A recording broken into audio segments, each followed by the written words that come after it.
আরো জোরে জোরসে বলুন, জোর হলো না, আরো জোরে। আওয়ামী লীগ ভাইরা ভাবতেছে হুজুর আমাকে মিছিল করতেছে রে। সর্বপ্রথম আল্লাহর হুকুমে পৃথিবীতে যে যানবাহন তৈরি করা হয় তার নাম হলো নৌকা। নূহ নবী যখন নৌকা তৈরি করতেছেন এমন সময় এক বুড়ি মানুষ লাঠিতে ভর দিয়ে সে বলে, বাবা নূহ, এই শুকনা জায়গায় নৌকা বানানোর কারণ কি? এই শুকনো জায়গায় নৌকা বানানোর কারণ কি?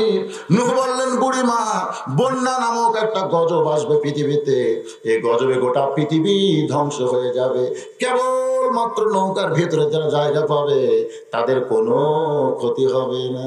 বর্তমান বাংলাদেশে নৌকার ভিতরে যারা আছে তাদের কোনো সমস্যা, কিন্তু নৌকার বাইরে যারা যখন সমস্যা আছে না নাই? যদি বাঁচবার চাও তাহলে নৌকার ভিতরে আসো, নৌকার বাহিরে থাইকো না। একজন প্রতিমন্ত্রী টাকলা মুরাদ বলেছে, বাংলাদেশে একটাই দল থাকবে, অন্য কোন দল থাকবে না।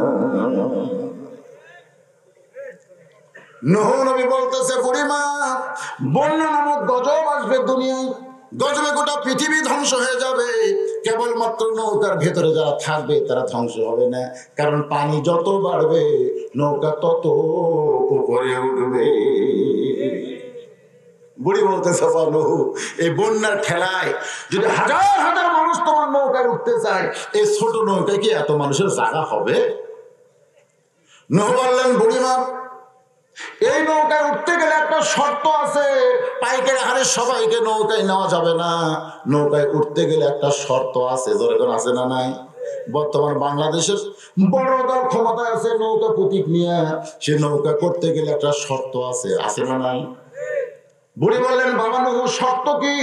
নূহ বললেন, লা ইলাহা ইল্লাল্লাহু নূহু নবিয়ুল্লাহ। আচ্ছা, নূহ নবীর নামে যদি আমরা কর্ম করি আমাদের ইমানে কোনো ক্ষতি হবে? তাহলে সকলে পড়েন না কেন, লা ইলাহা ইল্লাল্লাহু নূহু নবিয়ুল্লাহ। বুড়ি কলেমাটা পড়েছে। নূহ নবী বললেন, বুড়িমা, আপনার আর কোনো টেনশন নাই, আপনার আর কোনো টেনশন নাই। বন্যা নামক গজব যখন আসবে আমি নূহ আপনার হাতটা ধরে নৌকায় উঠায় নিব, আপনি আর কোনো টেনশন করবেন না। বন্যা গজব যখন আসবে দুনিয়ায় আমি আপনার হাতটা ধরে আপনাকে নৌকায় উঠায় নেব। সঙ্গে সঙ্গে বুড়ি বললেন, আলহামদুলিল্লাহ, অশকুরুনি অশকুরুনি ওয়ালা তাকফুরুন। তোমরা শুকর গুজারি বান্দা হও, তোমরা কুফরি করো না। বুড়ি বলেছে কি? কথা হয় না। আসলে বুড়ির বলার দরকার ছিল কি? আজকে অনেক সাংসারা নেতার প্রশংসা করে, নেত্রীর প্রশংসা করে, করে কি করে না? আমার নেতা এ করেছে, ও করেছে, সে করেছে। কিন্তু আপনারা কি জানেন, প্রশংসা কেবলমাত্র একজনই করতে হবে, তার নাম হলো আল্লাহ। আসলে বুড়ির দরকার ছিল, বাবা নূহ, তুমি খুব ভালো মানুষ রে, বন্যা গজব শুরু হলে আমার হাত ধরে নৌকায় তুলবে, তুমি অত্যন্ত ভালো মানুষ। কিন্তু বুড়ি নূহ নবীর কোনো প্রশংসা না করে সরাসরি প্রশংসা করলেন কার? বন্যা গজব শুরু হয়ে গেল। 40 দিন পর্যন্ত পানির নিচে গোটা পৃথিবী ডুবে থাকলো। নৌকাটা পানির উপরে ভাসতে ভাসতে এক সময় যদি পর্বতে নৌকা আটকে গেল। আবার পানি কমা শুরু হয়ে গেল, যদি পর্বতের কিনারায় নৌকা নামলো। আল্লাহ বলে, নূহ, খবর কি? নূহ বলতেছে, আলহামদুলিল্লাহ, নৌকার ভিতরে যারা জীবিত আছে তারা, নৌকার বাইরে যারা ধ্বংস হয়েছে তারা। আল্লাহ ডাকলে, নূহ, নৌকার ভিতরে যারা জীবিত আছে তারা, নৌকার বাইরে যারা সব ধ্বংস হয়ে গেছে। তাহলে বুড়িটার খবর কি? নূহ বলতেছে, আল্লাহ, আমার মনেই নেই। সাল্লাল্লাহু। তাহলে ঠেলা পড়ে গেলে একটা নবী পর্যন্ত ভুলে যায়। আর আপনারা অনেকেই বলেন, আমার কোনো টেনশন নাই হুজুর, আমি পীর ধরছি, আমি না পারলে পীর আমাকে সুপারিশ করে জান্নাতে নিয়ে যাবে। আপনারা বলেন তো এটা কি কখনো সম্ভব? হাসরের ময়দানে ওয়ালিমান খাফা মাকাম রাব্বিহি জান্নাতান, সূরা রহমান পড়েন, পড়লেই দেখতে পাবেন নবীরা পর্যন্ত থরথর করে কাঁপবে।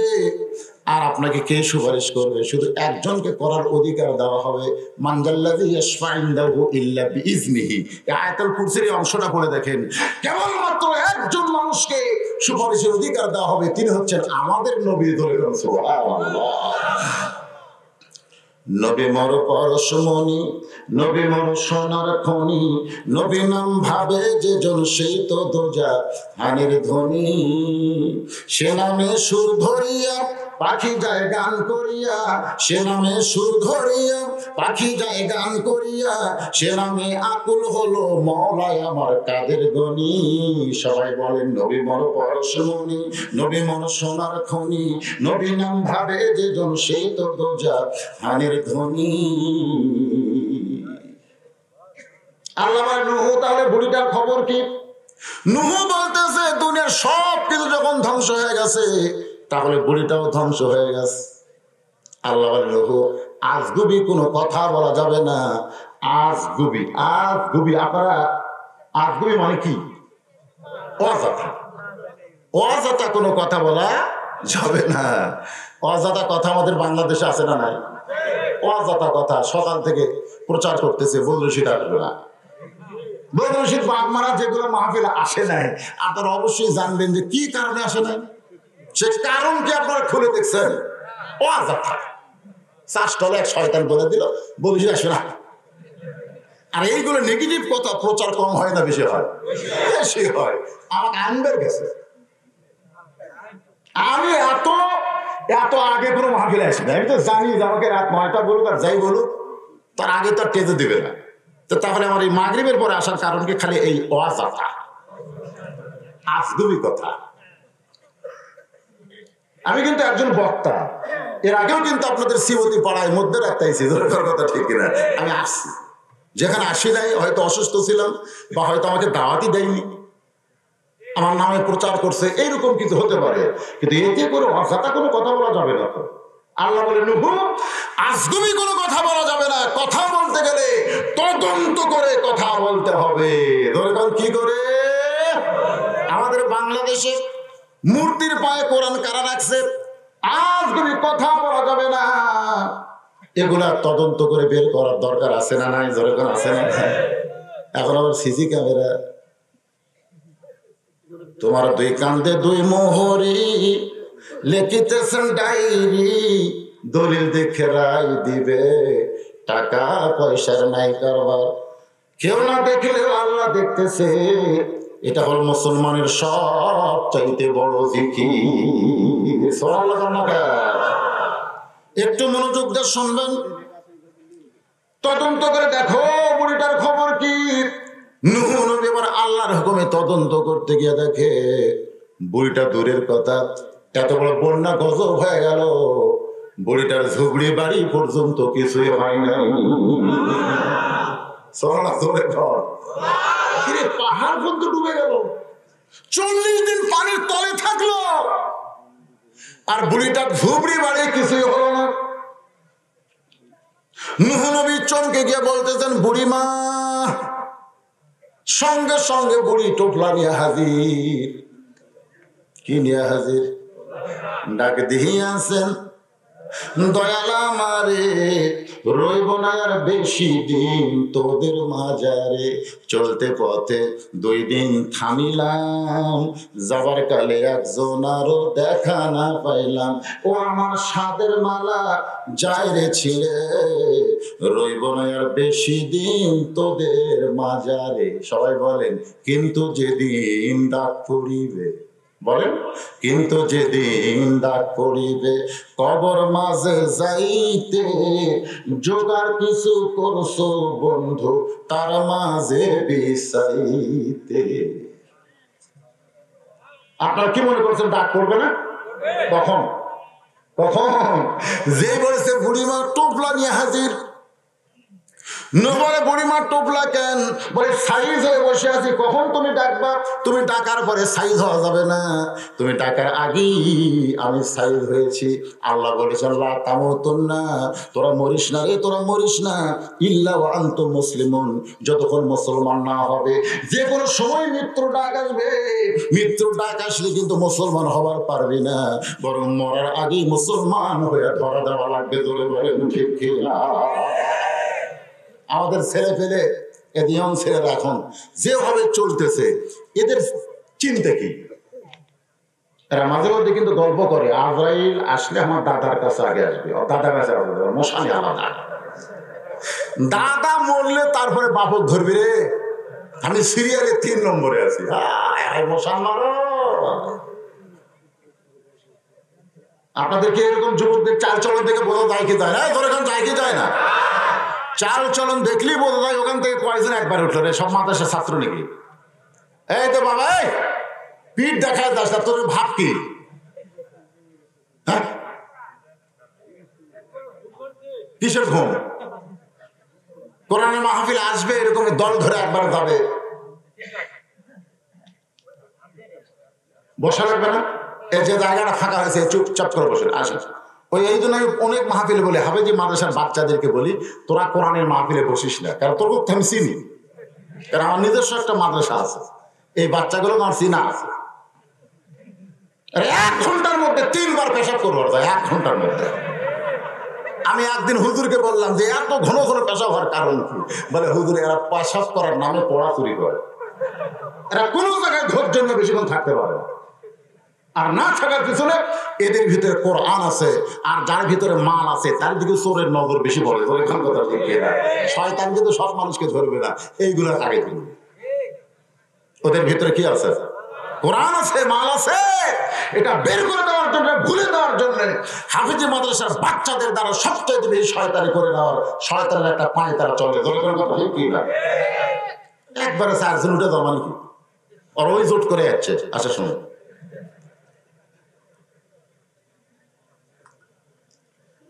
নূহ নবী বললেন বুড়িমা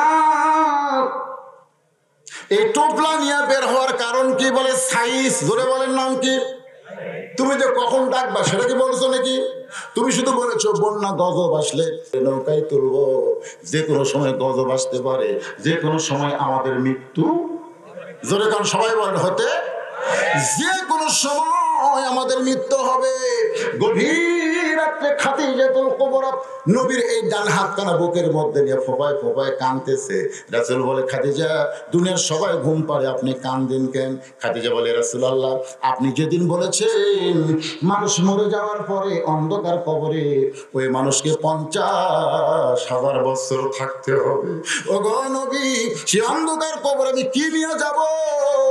আল্লাহুম্মা বিইসমিকা আমুতু ওয়া আহইয়া, এটা বলার সঙ্গে সঙ্গে অন্ধকার কবর যেন আমি দেখতে পাই। আমি না ঘুমায় কাঁদতেছি, আমার বাঁচার কি উপায়?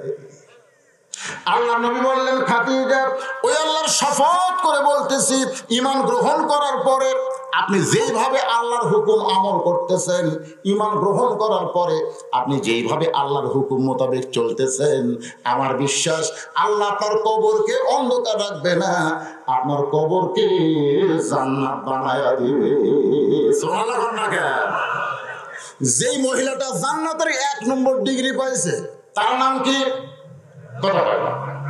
খাদিজাতুল কুবরা। সেই মানুষটা কবরের জন্য কান্দে, অথচ আমাদের ভিতরে কোনো টেনশন নাই, কোনো চিন্তা নাই, যে কোনো সময় আমাদের ডাক করবে। নূহ নবী বললেন, বুড়িমা টোপলা নিয়ে বার হয়েছেন কেন? বলে, বাজান, বন্যা গজব কখন আসবে, যে গজবে তুমি আমাকে হাত ধরে নৌকায় তুলবে। নূহ বলে, বুড়িমা বন্যা গজব শেষ। বন্যা গজব শেষ হয়ে গেছে, গোটা পৃথিবী ধ্বংস হয়ে গেছে, কিন্তু আপনার ঝুবড়ি বাড়ি কিছুই হয় নাই, আপনারও কিছুই হয় নাই। আমার প্রশ্ন হলো, আপনি গোপনে এমন কি আমল করেন যে আমল করার কারণে এত বড় গজব থেকে আল্লাহ আপনাকে বাঁচালো? আপনি গোপনে কি আমল করেন? ধরে কোন কি গোপন গোপন গোপন? বুড়ি বললেন, নূহ, আমার গোপনে কোনো আমল নাই, আমার একটাই আমল, কলেমা গ্রহণ করার পরে দুনিয়ার কে কারো দিকে তাকায় না, দুনিয়ার সবাই সবাইকে ভুলতে পারে, কিন্তু আমার আল্লাহ কোনদিন আমাকে ভুলবে না। সবচাইতে বড় জিকির হলো দুনিয়ার সবাই আমাদেরকে ভুলতে পারে, কিন্তু একজন আমাদের ভুলবে না, তিনি কে? আরো জোরে, জোরসে বলুন। জোর হলো না?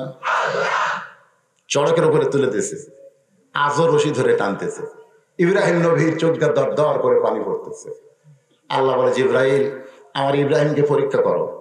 জিব্রাইল বলে, আল্লাহ নিচে আগুনের চূড়া দাও দাও করে জ্বলতেছে, বাবা হয়ে রশি টানতেছে, আর ছেলে চড়কে বসে নবী কাঁদতেছে, এই মুহূর্তে কি পরীক্ষা? আল্লাহ বলতেছে, এই কষ্টের মুহূর্তে আমি আল্লাহ পরীক্ষা নিতে ভালোবাসি। বাংলাদেশে যারা কোরআনের দল করো, যারা আল্লাহর দল করো, নানা ধরনের পরীক্ষা আল্লাহ তাদের দিয়ে পরীক্ষা করতেছে। আরামে ঘুম পাড়েন তো, কোনো টেনশন নাই, আরামের ঘুম। মুসলমান, এত ঘুম যদি আসে দূর থেকে, এত ঘুম, একটু মনোযোগ দিয়ে শোনেন। ফেরেশতা জিবরাইল ইব্রাহিম নবীকে সালাম দেয়, আসসালামু আলাইকুম ইয়া ইব্রাহিম, সুবহানাল্লাহ বলেন। সমস্ত নবীদের ব্যাপারে কুম শব্দ উল্লেখ হয়েছে, কিন্তু একজন নবীর ব্যাপারে কুম শব্দ উল্লেখ হয় না। এটা একটু গ্রামার প্যাস, একটু দেখেন। আমাকে যখন আপনি সালাম দেবেন কি বলবেন? আসসালামু আলাইকুম। কেন বলবেন? কারণ আমার দুই কান্দে দুইটা ফেরেশতা আছে, আমি একলা নাই। কিন্তু আল্লাহর নবীকে যখন কেউ সালাম দিয়েছে তখন কিন্তু আসসালামু আলাইকুম বলে নাই, বলেছে আসসালামু আলাইকা ইয়া রাসূলুল্লাহ, আসসালামু আলাইকা ইয়া হাবিবাল্লাহ। সাহাবীরা বললেন, হুজুর সমস্ত মানুষের ব্যাপারে কুম, আর আপনার ব্যাপারে কা। কা হলো এক বচন, কা কি? এক বচন। কুম হলো বহু বচন। আল্লাহ নবী বললেন, সমস্ত মানুষের কান্দে দুইটা ফেরেশতা আছে, কিরামান কাতিবিনা ইয়ালামুনা মা তাফআলুন। আপনারা বলেন তো, নবীর দুই কান্দে ফেরেশতা আছে, ফেরেশতার কাম কি? লেখা। তা আমার নবী কি লিখবে? আপনারা বলেন তো, নবীর কি লিখবে? ওই যে হযরত বেলাল যেমন দাঁড়িয়ে বললেন, ইয়া রাসূলুল্লাহ আমরা কবরে গেলে মুনকির নাকির আমাদের 3টা প্রশ্ন করবে, কিন্তু আপনি নবী যখন কবরে যাবেন তখন মুনকির নাকির কয়টা প্রশ্ন করবে? তা আল্লাহ রাসূল বলেন, বেলাল তোমার কি চিন্তা হয়? বেলাল বলে, হুজুর আমার চিন্তা হয় আপনাকে 2টা করবে। আল্লাহ রাসূল বলেন, কোন 2টা করবে? আর বেলাল বলতেছেন, মান রব্বুকা ওয়া মা দীনুকা। এই 2টা প্রশ্ন আপনাকে করতে পারে, কিন্তু আমান নবীকা এই প্রশ্ন আপনাকে করবে না, কারণ আপনি হচ্ছেন নবী, আপনার তো নবী নাই। এখন আপনাদের বোঝানোর জন্য বলতেছি, নবী যখন দুনিয়া থেকে বিদায় নিয়েছেন, মদিনার রওজা মুবারকের মধ্যে আছেন, মুনকির নাকির কি নবীর কাছে আইছে নাকি এরকম প্রশ্ন করার জন্য? আপনাদের কি মনে হয়? এই নবীর উম্মতের আপনাদের কি মনে হয়? আচ্ছা, মুনকির নাকির যেমন রব্বুকা, আপনারাই যখন কবরে যাবেন আপনারা, মুনকির নাকির আসবে, কিন্তু আপনাদের কোনো উত্তর দেওয়া লাগবে না, আপনাদের পক্ষ থেকে উত্তর দেওয়া হবে। সুবহানাল্লাহ। আপনি যেই কবরে যাবেন, মুনকির নাকির এসে বলবে মান রব্বুকা, সঙ্গে সঙ্গে নামাজ দাঁড়িয়ে যাবে, আপনার পক্ষে নামাজ দাঁড়িয়ে বলবে, মুনকির নাকির কাকে রব সম্পর্কে প্রশ্ন করতেছিস? যে মসজিদে গিয়েই বলতো আলহামদুলিল্লাহি রাব্বিল আলামিন, রুকুতে বলতো সুবহান রাব্বিল আযীম, সেজদায় বলতো সুবহান রাব্বিল আলা। এখন বল, সারাদিন কত রাকাত নামাজ পড়েছে, কতবার এই রব রব বলেছে, হিসাব দে। মুনকির নাকির কয়, আল্লাহ আমরা এসে প্রশ্ন করবার, এটা কে আমাদের কাছে হিসাব চায়? আল্লাহ কয়, রব বাদ দে, রব লাগবে না। যে রব রব রব রব করে দুনিয়া ছাড়ছে, আমার কবরে ওকে নতুন করে রব সম্পর্কে প্রশ্ন করার দরকার। যখন মুনকির নাকির বলবো আমার দিন ওকে, তোমার দিন কি, সঙ্গে সঙ্গে ইসলামী আন্দোলন মান সাল্লাল্লাহু তাআলা আশ-শাহাদাতা বিসিদিকিন বাল্লাগাহুল্লাহু মানাজিলাশ শুহাদাই ওয়া ইম্মা তাআলা ফিরাশিহি রাওয়াহুল বুখারী কিতাবুল মাগাজি। জোরে বলুন সুবহানাল্লাহ।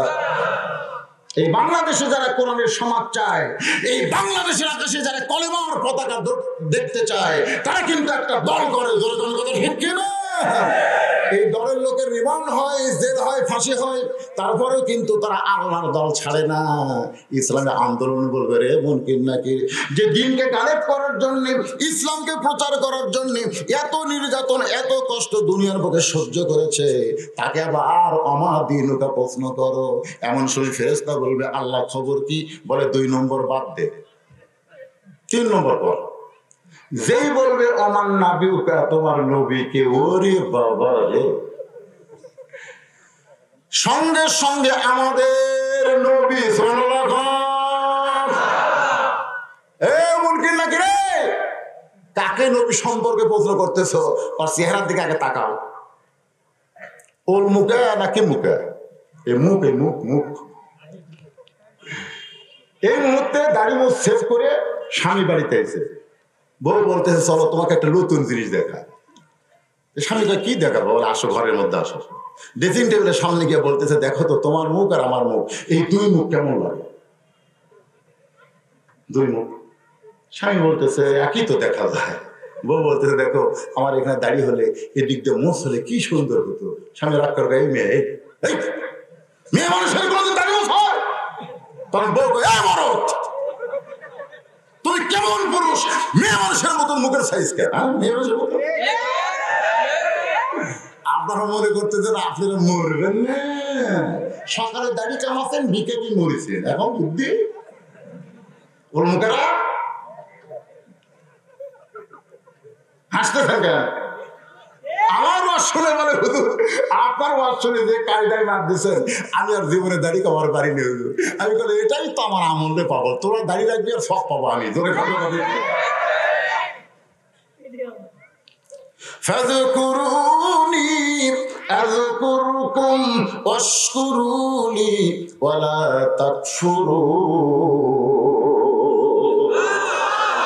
ওগো আল্লাহর নবী ইব্রাহিম চৌকে বসে কাঁদতেছেন, একটা বারের জন্য বলেন আপনার কি লাগবে? আল্লাহ আমাকে 70 পাখা দিয়েছে, প্রত্যেক পাখার যদি একটা করে বাতাস মারি তাহলে ওই আগুনের চুলা সাগরের মধ্যে গিয়ে নিয়ে যাবে। আপনি যদি চান তাহলে এখন আমি এই সাহায্য করতে পারি। সঙ্গে সঙ্গে হযরত ইব্রাহিম আগুনের দিকে না তাকায় আসমানের দিকে তাকায় বলে জিবরাইল ইয়্যাকা না'বুদু ওয়া ইয়্যাকা নাস্তাঈন। হাসবি আল্লাহ পড়েন, হাসবি আল্লাহ নি'মাল ওয়াকিল ওয়া নি'মাল মাওলা ওয়া নি'মান নাসীর। আল্লাহু আকবার। আমার মা বোনেরা সেই সন্ধ্যা থেকে বসে আছে, আমি তো জিকির নামাজ করবোই, কিন্তু মা বোনেরা চিন্তা করতেছে একটা বক্তা তো আমাকে ওয়াজ করে না রে। ওদের কিন্তু চিন্তার চেতনা খুব ছোট, ঠিক কিনা বলো? তার মা বোনদের জন্য খালি 5টা মিনিট ওয়াজ করে আবার এখানে ফিরে আসতে, যে জায়গায় থাকলাম এই জায়গায় আবার ফিরে আসতে। আপনাদের কি অধৈর্য হবে? মা যদি ভালো হয় তা আমাদের কি কি লাভ? আপনার বউটা যদি ভালো হয় কেমন হবে? ভালো হবে না? আমার মায়েরা বোনেরা যারা পর্দার অন্তর আছেন, মা একটু মনোযোগ দিয়ে শুনবেন। নবী হিজরত করার পরে মদিনায় ফাতেমার যখন বিয়ে হওয়ার কিছু পরে আল্লাহ নবী ফাতেমার ঘরে গিয়া মুস্কি মুস্কি হাসতেছে। ফাতেমা বলে বাবা আপনার মনে কি আনন্দ বাবা, আজকে আমার ঘরে এসেই কেন মুস্কি মুস্কি হাসেন? রাসূল বলে ফাতেমা তুই কি জানিস মা, আল্লাহ তোমাকে জান্নাতে নারীদের নেত্রী বানাইছে। ফাতেমা সেই খুশি, ও বাবা আল্লাহ আমাকে খাতুনে জান্নাত ডিগ্রি দিয়েছে, জান্নাতি নারীদের নেত্রী বানাইছে, আমার তো অত্যন্ত আনন্দ লাগতেছে। রাসূল বলে ফাতেমা তুমি জান্নাতি নারীদের নেত্রী হলে কি হবে মা, আল্লাহ তোমার আগে একজন মেয়েকে জান্নাত দিবে। যেই কইছে আপনার তো না বুঝা সুবহানাল্লাহ করেন। ফাতেমা কি বোঝে না? জোরে কারণ বোঝে কি বোঝে না? কোনো সুবহানাল্লাহ না।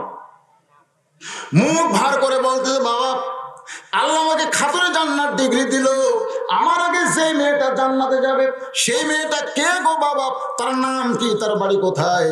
রাসূল এভাবে শাহাদাত আঙ্গুল দিয়ে বললেন, ওই যে দেখতেছো মা, একটা পাহাড় বলে হ্যাঁ দেখা যায়, ওই পাহাড়ের পাশে দেখা একটা জঙ্গল বলে হ্যাঁ, ওই জঙ্গলের পাশে ঝুপড়ি একটা বাড়ি, ওই বাড়িটা হলো একটা কাঠুরিয়ার বাড়ি। ওই কাঠুরিয়ার বিবি জামিলাকে আল্লাহ তোমার আগে জান্নাত দিবে। এ সুবহানাল্লাহ করে কর না কেন? এই কাঠুরিয়ার বউ থেকে আপনাকে পছন্দ হচ্ছে না? ফাতেমা বলতেছে বাবা, ওই কাঠুরার বউ কি এখন আমল করে যে আমল করার কারণে আমার আগে আল্লাহ জান্নাত দিবে? ও বাবা মেহেরবানি করে আপনি একটু আমারে বলেন। রাসূল বলে, ফাতেমা এটা আমি বলবো না, এটা তুমি তদন্ত করলে বুঝতে পারবে। পরদিন আসরের নামাজের পরে ফাতেমা চুপি চুপি চুপি চুপি ওই কাঠুরার বউয়ের দরজায় গিয়ে সালাম দিয়ে বলতেছে, মেহেরবানি করে একটু দরজা খোলেন, আমি একটু ভিতরে ঢুকবার চাই। কাঠুরার বউ বলতেছে, আপনি কে গো, আপনার পরিচয় কি? বলে, আমার নাম হলো ফাতেমা, আমি হইলাম হাসান হোসেনের মা, আমার বাবা হলেন বিশ্বনবী মুহাম্মদুর রাসূলুল্লাহ। যেই বলছে আমার নাম হলো ফাতেমা, আমি হলাম বিশ্বনবীর কন্যা ফাতেমা, হাসান হোসেনের মা। কাঠুরার বউ ঘরের ভিতরে কোপায় কোপায় কান্দে। ফাতেমা বলে, ও কাঠুরার বিবি জামিলা, তোমার কান্দার কারণ কি? বলে, কান্দার কারণ হলো আমার সারা জীবনের বাসনা, আমি নবীর ফাতেমাকে একটা নজর দেখতে চাই। তাহলে ফাতেমাকে দেখতে গেলে দরজা খুললেই তো দেখতে পাবা, কান্দার কারণ কি? জামিলা বলতেছে, আমার স্বামী হলো কাঠুরিয়া, কাঠ বিক্রি করতে গেছে বাজারে, আমি স্বামীর কাছ থেকে হুকুম নিতে পারি নাই, আপনার জন্য দরজা খুলে, আমার স্বামীর হুকুম না পাইয়া কেমনি দরজা খুলে দেই? সঙ্গে সঙ্গে ফাতেমা চমকে উঠে, সর্বনাশ, ফাতেমার জন্য দরজা খুলতে গেলে স্বামীর হুকুম লাগবে, এটা কি বলবে? একটা দরজা খুলতে তাও কি যেমন তেমন মেয়ে মানুষ? এটা মরদ মানুষ না মেয়ে মানুষ? তাহলে মেয়ে মানুষ তো জান্নাতে নারীদের নেত্রী, তার জন্য দরজা খুলতে গেলে স্বামীর হুকুম লাগবে। ও নবীর মেয়ে ফাতেমা, আপনি মনটা খারাপ করবেন না, আজকের মতো আপনি ফেরত যান, আগামীকাল যখন আসবেন আসা মাত্র দরজা খুলে রাখবো, কারণ আমার স্বামীর কাছ থেকে হুকুম নিয়ে আগেই রাখবো, আপনি আসলে আর আপনাকে দরজায় দাঁড়িয়ে থাকতে হবে না।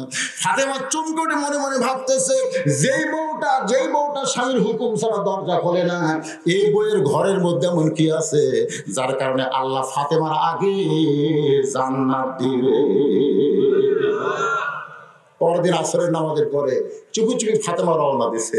পিছন দিক থেকে হোসাইন ডাকতে বলে, মা গতকাল কোথায় গেছিলেন আমার ছাড়া? আজকে আমি যাব। ফাতেমা চমকে উঠছে, যদি হাসান হয়তো তো বোঝান যাইতো, কিন্তু হোসাইন তো বোঝানোর মতন কোনো ক্যাপাসিটি নাই। এখন হোসাইনকে নিয়ে কাঠুরের বিবির দরজায়। হোসেন বলতেছে, মা তুমি গতকালও এই দরজায় ছিলে, আজকে আবার চলে এসেছো কেন? এই ভাঙ্গা বাড়িতে এমন কি আছে মা, যেইটার কারণে তুমি আমার মা হইয়া এই বাড়ির দরজায়? এমন সময় ফাতেমা বলে, ও কাঠুরের বিবি জামিলা, তুমি কি দরজা খুলবা না? জামিলা চোখের পানি নিয়ে কান্দে, বলে, ফাতেমা আপনার সাথে কে যেন মা মা বলতেছে, আপনি যদি ঘরে ঢুকতে চান তাহলে একলাই ঢোকা লাগবে, ওইটার নিয়ে কিন্তু ঢুকতে পারবেন না। ফাতেমা বলতেছে, আমার ছোট সন্তান হোসাইন, বয়স হলো মাত্র 7 বছর, পুরো কিতাবে লিখছে 5 বছর, মাত্র 5 বছরের ছোট্ট সন্তান হোসাইন, তারে নিয়ে ঢুকলে আর অসুবিধা কি? জামিলা বলতেছে, আল্লাহর নবী বলেছেন, তোমার 2 বছরের বাচ্চা যখন থাকবে, বাচ্চার সামনে স্বামী স্ত্রী মহব্বত করবা, কোনো সমস্যা নাই, কারণ 2 বছর পর্যন্ত বাচ্চারা দেখতে পারবে কিন্তু মেমোরির মধ্যে ধারণ করতে পারবে। মেমোরি বোঝেন? 2 বছরের বাচ্চারা দেখবে কিন্তু ভিতরে ধারণ করতে পারবে না। কিন্তু যখনই 2 বছর বেশি হয়ে যাবে, ওই বাচ্চার সামনে স্বামী স্ত্রী পর্যন্ত মহব্বত করা যাবে না। ওই বাচ্চা মুচকি মুচকি হাসবে, কোনো সুযোগ পেলে বেড়ে এসে বলতে পারে, আব্বা তাই মার সাথে ভালোবাসা করছে, যখন কথা ঠিক কিনা। এই যে নিজের সন্তানের সামনে 2 বছর বেশি হলে কি করা যায় না, স্বামী স্ত্রী মহব্বত করা যায় না। আর আপনার হোসেন বয়স হচ্ছে 5 বছর, এই 5 বছরের বাচ্চাকে ঘরের মধ্যে আপনি নিয়ে ঢুকতে পারবেন না, তবে একলা ঢোকেন, অসুবিধা নাই। সঙ্গে সঙ্গে হোসেন বলতেছে মা, ও বাবা, এই মেয়ের চাইতে খারাপ কোনো মেয়ে নাই।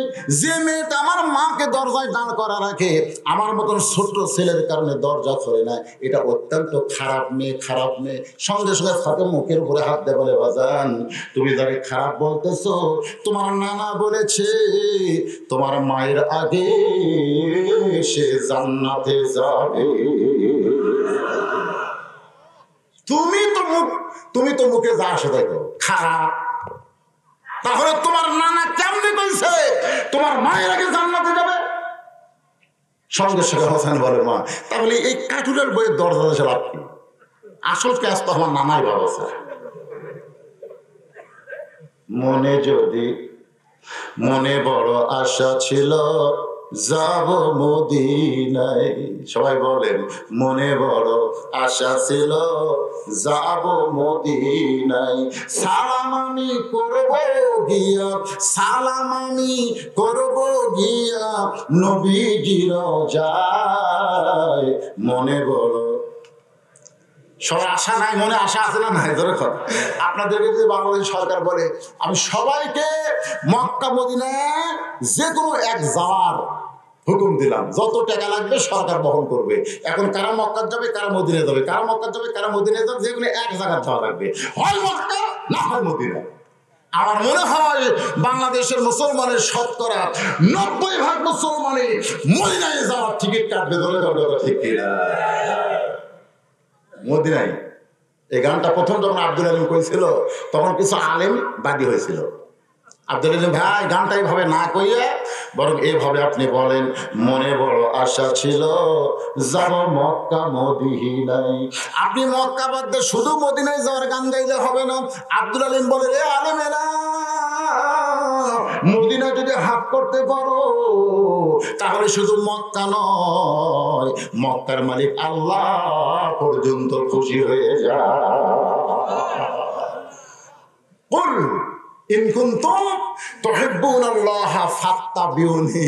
এখানে মক্কা মদিনার কোনো গল্প নাই, আমার নবীকে ইত্তেবা করার কথা আছে।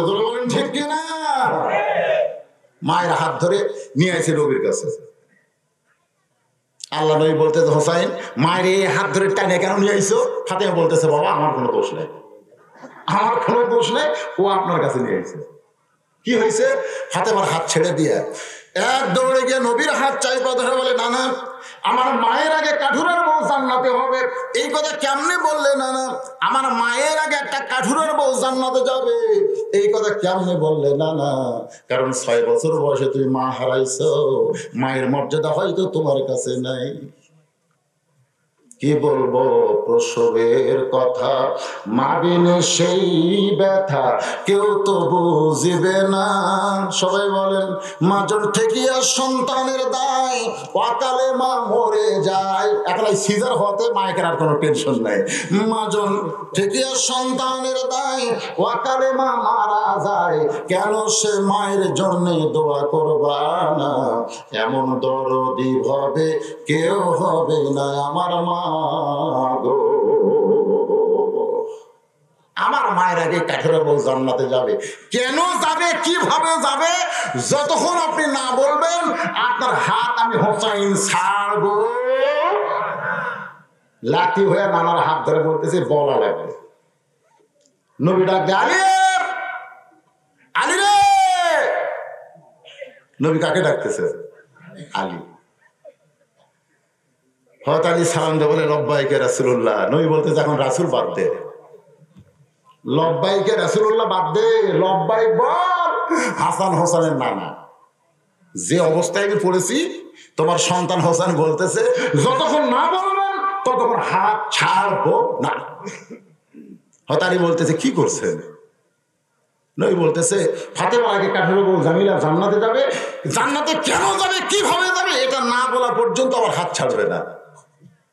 তুমি একটু বলে দাও আলী, কোন আমলের কারণে ফাতেমার আগে কাঠের বউ জান্নাতে যাবে? আলী বলতেছে, হুজুর আপনি কিন্তু নিষেধ করেছিলেন, আজকে যখন বলার অনুমতি দিলেন তাহলে আমার কোনো আপত্তি। ফাতেমা বলতেছে কাঠের বউ তোমার বিবির আগে জান্নাতে যাবে, এটা শোনার পরে খুশি না বেজার? আলী বলতেছে খুশি না বেজার না, আল্লাহর পক্ষ থেকে যেটা করবে আল্লাহ সেটা মেনে নেওয়ার নাম হলো সবচাইতে বড় জিকির। সুবহানাল্লাহ। আল্লাহ যাকে যেভাবে দুনিয়াতে চালাবে এটা মেনে নেওয়ার দরকার আছে না নাই? জোরে কোন আছে না নাই? কেউ দেখবেন চারতলায় ঘুম হয় না, আবার কেউ দেখবেন গাছতলায় ঘুম পাড়ে। পাড়ে কি পারে না? ধরে বলেন। মাছ গোস্ত খায় কারো রুচি হয় না, আবার আলু ভর্তা ভাত দিয়ে 2 থালি খায়। এটা আমার আল্লাহর পক্ষ থেকে বন্টন করে দেওয়া হয়, বান্দাকে মেনে নেওয়া লাগবে। আলী বলেন ফাতেমা ওই কাঠের বিবি জামিলা তোমার আগে জান্নাতে কেমনে যাবে যদি শুনতে চাও তাহলে ধৈর্য ধারণ করা লাগে। কারণ মেয়ে মানুষেরা কোনোদিন কোন মেয়ে মানুষের প্রশংসা তার সামনে করলে ধৈর্য ধরে না। তাহলে একদিন আপনার বইয়ের সামনে করে দেখবেন, খালি করেই দেখবেন। আরে অন্য কোন মানুষের না, নিজের মেয়ের প্রশংসা মায়ের সামনে আমি করবার দিয়ে ধরা গেছি। আমার বড় মেয়ে যখন মাছের তরকারিতে খাবার দিছে, মেয়েটা খালি আমার সামনে ঘুর ঘুর করে ঘোরে। আমি চিন্তা করলাম কিছু একটা বলা লাগবে। আমি বললাম মা বাংলাদেশে কত টাকা বাস করলাম, কত মাছের তরকারি খাইলাম, মা তোমার হাতের মতন এত সুন্দর পাক আর হয় না। যে কইছে আর টুকরা দিছে। মেয়েটা আবার খুব খুশি, আব্বা তাহলে মাঝে মধ্যে আমি মাছের তরকারি খুঁড়ে দেবো। কিন্তু তাকে দেখে আমার বউ টেপা মাছের মতন মুখ করে আসে। আর কারণ কি গো তোমার কি হয়েছে? তোমার মেয়ে শুধু পারে, আমি তাই পারি।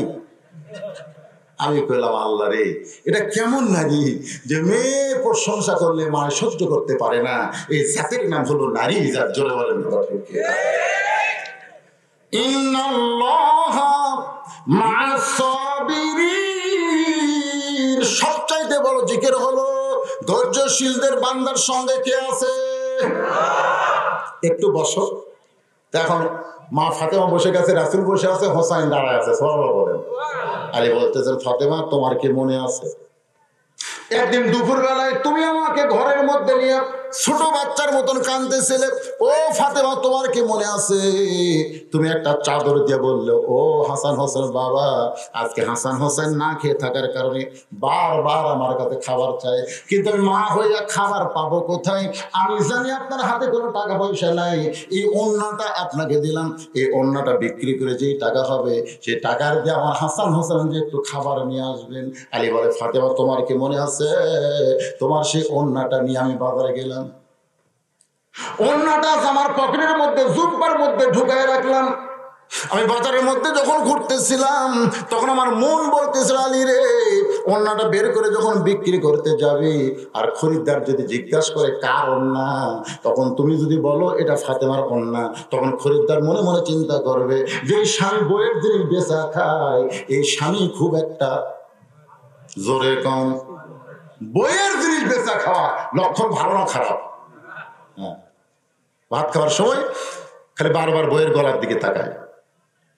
বউ বলে কি দেখতেছ? খুলে দিলাম দাও দেখো। স্বামী কয় আরে পাগলি তোরে দেখতেছি না, তোর গলার যে মালা আছে এই মালাটা দেখতেছি। বলে মালা কি জন্য দেখো? বলে জমির ধারে একটা জমি বানাইছে, ৮০,০০০ টাকা দাম চাচ্ছে, কিন্তু আমার কাছে ৬০,০০০ টাকা আছে, খালি ২০,০০০ টাকার জন্য ওই জমিটা হাত ছাড়া হয়ে যায়। বউ বলতেছে ইন্নাল্লাহা মা'আস সাবিরিন, ধৈর্য ধরেন, এ বছর হয়নি সামনে বছর হবে। স্বামী রাগ করে কয় ওটা কি তোর বাপের জমি, আমার জমি রাখা দিবে? বউ বলে এত রাগ করেন কেন? বলে রাগ করে এই জন্যই তুই খালি গলার মালাটা খুলে দে, তোর বাপ তো বিয়ের সময় মালা দিছে পুরাতন হয়ে গেছে, এই মালার চলে কেন? সোনার মালা হলে কি হবে? ডিজাইন খারাপ। বর্তমানে যে ডিজাইনের মালা নামছে তুই দেখছিস? খালি হাত দে, আল্লাহর শপথ করে বলতেছি আগামী বছর এই সময় তো 2 ভরি সোনার মালা বেঁধে দেবো। এমন চাকরি মারছে, বউ দিয়ে দিয়েছে। মেয়েরা কিন্তু সবকিছু ভুলতে পারলেও কত জিনিস ভুলতে পারে না। ধরে কোন কথা ঠিক কিনা? 1 বছর পরে বউ গিয়ে বলতে স্বামী গো আপনার কি মনে নেই গত বছর মালা দিয়েছিলাম বিক্রি করে জমি কিনছেন, 1 বছর কিন্তু হয়ে গেছে, আমাকে 2 ভরি সোনার মালা দেওয়া লাগবে না, 1 ভরি সোনার দিলেই চলবে। স্বামী খালি মুচকি মুচকি হাসে। বউ বলে হাসেন কেন? বলে হাসার কারণ হলো তুই যে গলায় মালা পরে বেড়াবি, বলতো তুই কারে দেখাবি? আল্লাহ নবী বলেছেন মেয়েরা কেবলমাত্র এক ব্যক্তির জন্য সাজতে পারো, সেই ব্যক্তি হলো তার স্বামী। স্বামী ছাড়া অন্য কারোর জন্য সাজুগুজু করা চলবে না। তো যদি মালা ছাড়াই দেখতে ভালো লাগে তাহলে মালা কেনার কি দরকার? তো মালা ছাড়াই তো সেই রকম ভালো হতে চাই। আল্লাহ রে, এর চাইতে বড় সেটার তো দুনিয়া নেই। বইয়ের জিনিস বেচা খায়, এইরকম স্বামী আসে না? নয় দরকার আছে না? নয় হতালির মনের মধ্যে চিন্তা হয় অন্য বের করে যদি বিক্রি করতে যায়, আর যদি খরিদ্দার বলে ভাইরা কার অন্যা, আমি যদি বলি আমার বইয়ের অন্যা, তখন খরিদ্দার যদি মনে মনে বলে আলী দুর্বল হয়ে গেছে, বইয়ের জিনিস বেচা খায়। আলী বলে ফাতেমা তোমার অন্য পকেটে নিয়ে গোটা বাজার ঘুরতেছি, অন্য বের করতে পারতেছি না, বিক্রি করা সম্ভব না। এমন সময় এক খরিদ্দার এসে আমার সালাম দেয়, বলে আলী ভাই আমার মনে হয় আপনি কিছু বিক্রি করবেন। আমি আলী চমকে গেলাম, আমি বিক্রি করবে এই বেটা জানে কেন? যদি চান তাহলে আমার কাছে বিক্রি করতে পারেন। আমি পকেট থেকে অন্য বের করার সঙ্গে সঙ্গে লোকটা একটা ব্যাগ আমার সামনে মেরে ধরলো, এই ব্যাগের মধ্যে অন্য দিলাম, সঙ্গে সঙ্গে ব্যাগের মুড়ে ধরে আমার হাতে 6টা দিরহাম দিয়ে চলে গেল। 6টা দিরহাম দিয়ে যখন চলে যায়, আমি এক দৌড়ে খাবার দোকানে গিয়ে বললাম ভাই এই 6টা দিরহামের যে খাওয়া হবে তাড়াতাড়ি আমাকে এক ব্যাগ খাবার দেন। আলী বলতে যে ফাতেমা তোমার অন্য বিক্রি করা 6 টাকা আমার পকেটে, দোকানদার যখন আমাকে খাবার প্যাকেট করে দেয়, এমন সময় একজন ফকির আমার সালাম দেয়, বলে আলী রে আমার পেটে বড় ক্ষুধা রে, আমার বাড়িতে কোনো খাবার নাই, আলী রে যদি পারো আল্লাহর রাস্তায় আমাকে দান করো, যদি পারো আল্লাহর রাস্তায় আমাকে দান করো। আলী বলে ফাতেমা আমার এত রাগ হয়ে গেল, আমার হাসান হোসেন না খেয়ে আছে আর আমার সামনে সাহায্য চায়, এমন সময় আমি ফকিরকে কিছু বলতে যাব, ঠিক ওই মুহূর্তে সবচাইতে বড় জিকির আম্মা সাইলা ফালা তানহার, সাইলকারীর সঙ্গে খারাপ ব্যবহার করো না। আল্লাহর কোরআনের আইন, কোরআনের জিকির আম্মা সাইলা ফালা তানহার, ওই জিকিরকে স্মরণ করে আমি 6টা দিরহামের মধ্যে একটা দিরহাম ফকিরকে দিবার চাইলাম, কারণ 6 দিরহামের খাবার না নিয়ে আমি 5 দিরহামের নেব, এই মনে করে ফকিরকে যখন 1টা টাকা দিবার চাই, এমন সময় আল্লাহর কোরআন আমার কাছে বলতেছে ওয়ানফিকু মিম্মা রাযাকনাকুম, আল্লাহর কোরআন আমার সামনে যখন দাঁড়িয়ে বলতেছে আলী রে তুমি ফকিরকে 1টা দিরহাম দাও, 1টা টাকা দাও, ওয়াফাইলাইকুম আমি তোমার দিকে ফিরাই দিব, তুমি 10 পেয়ে যাবে। জোরে বলেন সুবহানাল্লাহ।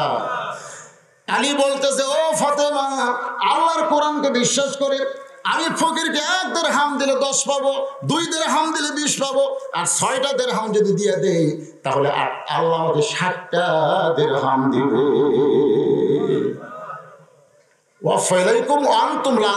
আল্লাহ বলেছেন তোমাকে ফিরে দেওয়া হবে, তোমার প্রতি কোনো অত্যাচার করা হবে না। দরকার সুবহানাল্লাহ। আমি ফকিরকে 6টা দিরহাম দেওয়ার পরে ফকির এক দৌড়ে যখন চলে গেছে, এমন সময় দোকানদার বলতে আলী ভাই খাবার কিন্তু প্যাকেট করা হয়েছে, আপনি কি নেবেন না? আমি বললাম প্যাকেট দিয়ে কাম হবে না, তুই 2 বস্তা খাবার প্যাকেট কর। বলেন 2 বস্তা খাবার প্যাকেট করার কথা বলে আমি বাজারের মধ্যে ঘুরতেছিলাম। ফাতেমা আমার বিশ্বাস আল্লাহ আমাকে দিবে, এমন সময় দেখি একজন উট নিয়ে বাজারে আসতেছে, আমার দিকে তাকায় বলে আলী ভাই উটটা কি নেবেন নাকি?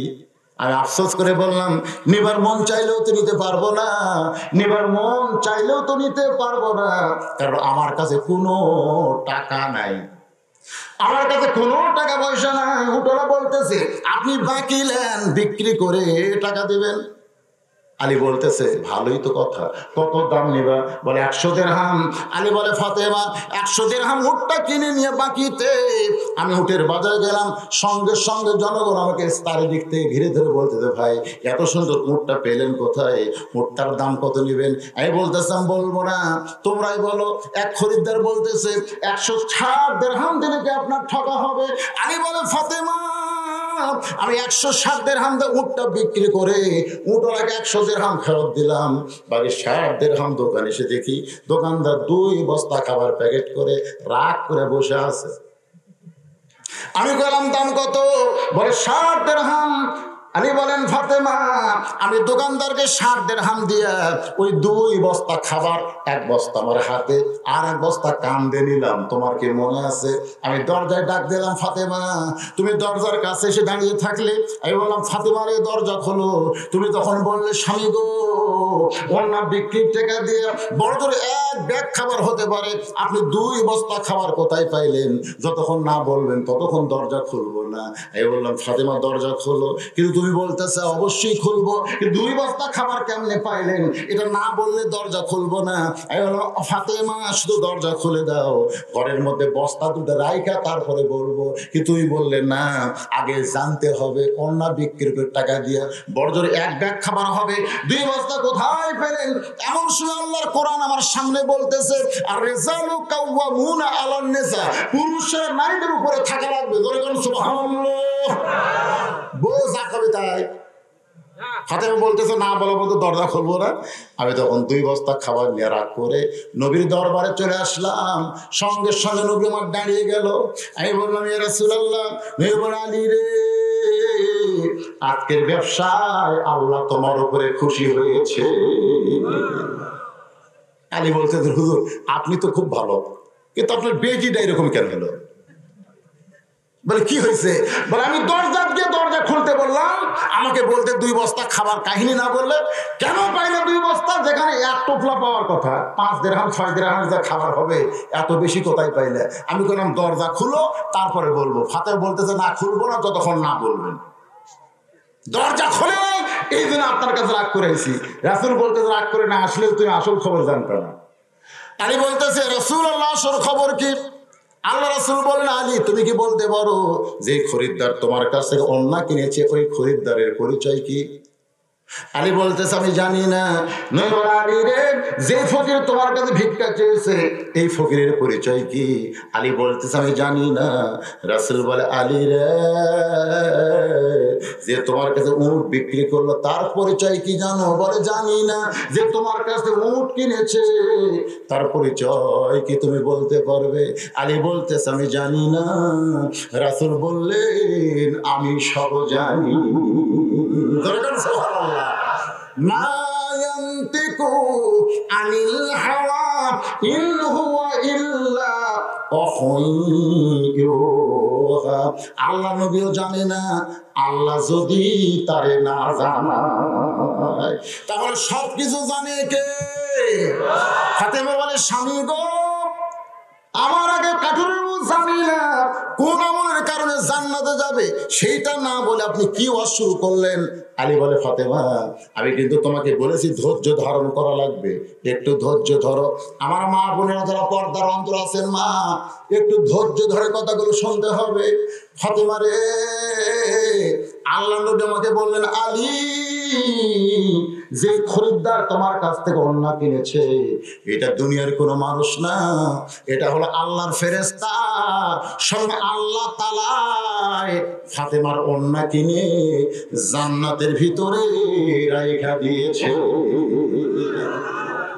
ফাতেমা তুমি জানো তোমার অন্না আল্লাহ কেন কিনেছে? কারণ তুমি হলো পর্দানিশী, তুমি হইলে একজন পর্দানিশী নারী, তোমার অন্য দুনিয়ার কোনো মানুষ কিনতে পারে না। এই জন্য আল্লাহ তাআলা একজন ফেরেশতাকে মানুষের চেহারা দিয়ে তোমার কাছ থেকে 6 দিরহাম দিয়ে ওই ওড়নাটা কিনে এখন জান্নাতে রাইখা দিয়েছে। মা ফাতেমা কি ছিলেন? পর্দানিশী। যেরকম কি বাইরে যারা হজ করেছেন, এখানে যদি কোনো হাজি সাহেব থাকে, আপনি করছেন নাকি? ভাই করছে। যারা হাজি সাহেব আছেন তারা জানেন মা ফাতেমা কিন্তু জান্নাতুল বাকির মধ্যে আছে, কিন্তু কোন জায়গায় আছে ওইটা কিন্তু কোন হাজি সাহেব জানে না। ইমাম মালিক রহমতুল্লাহের কবর জিয়ারত করে যখন আমরা পূর্ব কোণার দিকে যাওয়ার চাচ্ছিলাম, ইতিমধ্যে পুলিশ এসে বলতেছে মামনু কুল হারাম, মানে ওদিকে আমাদের জায়গা দেবে। আশ্চর্য হয়ে গেলাম, ওদিকে তো অনেক কবর আছে, কেন যাইতে দেবে না? প্রোটেকশনাল এরিয়া। ওই এলাকার কোন এক জায়গায় মা ফাতেমার কবর আছে। সুবহানাল্লাহ। আর মসজিদ নববীতে জোহরের নামাজ পড়ে দরুদের আমল করতেছিলাম। মদিনাত গেলে মানুষ দরুদের আমল বেশি করে, আর মক্কা থাকলে মানুষ আল্লাহর জিকির বেশি করে। কারণ মক্কার সম্পর্ক আল্লাহর সাথে, আর মদিনার সম্পর্ক কার সাথে? রাসূলের সাথে। সুবহানাল্লাহ বলেন। রাসূলের দরুদ বেশি পড়ে। তো ভাইজান, ওখানে আমরা বসে দরুদের আমল করতেছিলাম। ইতিমধ্যে এক মুরব্বী, খুব বয়স্ক এক মুরব্বী, এরকম পাগড়ি দিয়ে যেখানে আমরা জুতা রাখি ওই জুতার তাক এরকম পরিষ্কার করতেছে, করে ওই ধুলাবালি করে মুকুট মারতেছে। মুরব্বী আর সময় দেখতে দেখতে আমাদের কাছে আসলো। আমি বললাম, এজলিস ইয়া শায়েখ বসেন একটু মেহেরবানি করে। মুরব্বী আমার দিকে তাকায়, মুস্কি মুস্কি হাসে। আমি বললাম, হাসেন কেন? বলে, আপনারা বাংলাদেশের কোন জায়গায়? যেই মুরব্বী বাংলা করেছে আশ্চর্য হয়ে গেলাম। আপনি কি বাংলাদেশি? বলে, হ্যাঁ, আজ 50 বছর হয়ে গেল আমি বাংলাদেশ ছেড়ে মদিনায় এসেছি। কত বছর? 50 বছর হয়ে গেল। আমি বললাম, মুরব্বী বাংলাদেশের কোন এলাকায় আপনার বাড়ি? বলে, আগে ছিল ফরিদপুর, এখন হয়ে গেছে চাঁদপুর। এই চাঁদপুরের ফরিদগঞ্জ থানায় আমার বাড়ি। আমি বললাম, 50 বছর কি আপনি বাড়ির যান না? বলে, কেমনে যাব? মদিনার মেয়রের কাছে আমি দরখাস্ত করেছি, আমি মরে গেলে আমার কবরটা যেন জান্নাতুল বাকিতে দেওয়া হয়। কারণ আল্লাহর নবী বলেছেন, জান্নাতুল বাকির সম্পর্ক হলো জান্নাতুল ফেরদাউসের সাথে। সুবহানাল্লাহ। যেখানে 10,000 সাহাবী ঘুম পাড়তেছে, যেখানে উম্মাতুল মুমিন আয়েশা ঘুম পাড়তেছে, যেখানে উম্মে সালমা ঘুম পাড়তেছে, যেখানে হালিমাতুস সাদিয়া ঘুম পাড়তেছে, যেখানে ওসমান গনি ঘুম পাড়তেছে, অসংখ্য সাহাবী জান্নাতুল বাকির মধ্যে। সুবহানাল্লাহ। সেই জান্নাতুল বাকির সম্পর্ক হলো জান্নাতুল ফেরদাউসের সাথে। আমি মদিনার মেয়রকে দরখাস্ত করার পরে মেয়র আমার দরখাস্ত গ্রহণ করেছে। হুজুর, এখন যদি আমি বাড়িতে যাই আর বাংলাদেশে গিয়ে যদি মরি, তখন আমার কবর তো জান্নাতুল বাকির মধ্যে হবে না। শুধুমাত্র জান্নাতুল বাকিতে থাকার জন্য আমি দুনিয়ার মহব্বত, সন্তান সন্ততি ভুলে গিয়া মরে গেলে যেন জান্নাতুল বাকিতে আমার দাফন হয়। এই কারণ মুরব্বী, তাহলে এত বছর হলে আপনি মদিনায়, তাহলে আপনি তো বলতে পারবেন ওই জান্নাতুল বাকির পূর্ব কোণায় যাওয়া চাইলে পুলিশ মামনু কুল্লু হারামকে আমাদের খেদায় দেয়। কারণ কি? মুরব্বীর চোখের পানি বের করে বলতেছে, আপনি জানেন না ওই জান্নাতুল বাকির পূর্ব কোণায় কোন এক জায়গায় ঘুমায় আছে নবীর কলিজার টুকরা মা ফাতেমা। আইকলা মুরব্বী, মা না, নবীর কলিজার টুকরা মেয়ে ফাতেমা, আপনি মা কোন কেন? মুরব্বী বললেন, তাহলে উপর তলায় যাওয়া লাগবে। আমরা কয়েকজন বাংলাদেশিকে নিয়ে মুরব্বী মসজিদ নববীর উপর তলায় নিয়ে গেলেন। উপর তলায় গিয়ে ভাইজান একেবারে পূর্ব দিকে একটা মক্তাব রয়েছে। ওই মক্তবের ভিতর থেকে একটা কিতাব বের করে শাহ ওলিউল্লাহ নামে একজন আমাদের বাংলাদেশের ছেলে, মদিনা ভার্সিটি পড়ে, হজের সময় তারা আবার হাজিদের সম্মান করে। শাহ ওলিউল্লাহকে বললেন, একটু পড়ে শোনায় দাও। কিতাবের নাম হলো ফালুফা। সেই কিতাব থেকে আমাদের পড়ে শোনাইতেছে। আল্লাহ নবী বসে আছেন, এমন সময় নবীর সামনে 3টা বিবি বসে নবীর সঙ্গে খোশ গল্প করতেছে। সুবহানাল্লাহ। নবীর বিবিরা বলেছে, নবী যখন আমাদের কাছে থাকে তখন আমাদের নবীর চাইতে ভালো স্বামী আর পৃথিবীতে কেউ নাই। সুবহানাল্লাহ। 3টা বিবি যখন নবীর সঙ্গে গল্প করতেছে, নবী যখন আর নবী না হয়ে স্বামী হয়ে গল্প করেন, ঠিক এমন সময় নবীর মেয়ে ফাতেমা ঘরের মধ্যে ঢুকছে। যেই মাত্র ফাতেমা ঘরের মধ্যে, সঙ্গে সঙ্গে নবী দাঁড়িয়ে গেলেন, সালাম দিয়ে বললেন, মা আপনি কষ্ট করে কেন আমার কাছে আইছেন? আমার ডাকলেই তো আমি আপনার কাছে যাইতাম। আয়েশা বলে, ইয়া রাসূলুল্লাহ, হুজুর আপনি কি করতেছেন কার সম্মানে? আপনার মেয়ে ঘরের মধ্যে ঢুকছে, আপনি সালাম দিয়ে কি বলতেছেন? আপনি মা বলে তাকে সম্মান দেন। আল্লাহ নবী বললেন, আয়েশা দুনিয়ার সবাই জানে ফাতেমা আমার মেয়ে, কিন্তু আমি নিজের চোখে দেখেছি ফাতেমা হইল আমার মা। আমি নিজের চোখে দেখছি। আয়েশা বলেন, ইয়া রাসূলুল্লাহ, তাহলে সেই কথা গোপন রাখবেন কেন? নিজের চোখে আপনি কি দেখলেন আপনার উম্মতরা কি শুনতে পারবে না? আল্লাহ নবী বললেন, তাহলে শোনো, তাইফের ময়দান থেকে রক্ত মাখা শরীর নিয়ে যখন মক্কার জমিনে তখন কিন্তু আমার 4টা মেয়ে জীবিত। তোরে কোন কয় মেয়ে? 4টা মেয়ে তখন নবী জীবিত ছিলেন।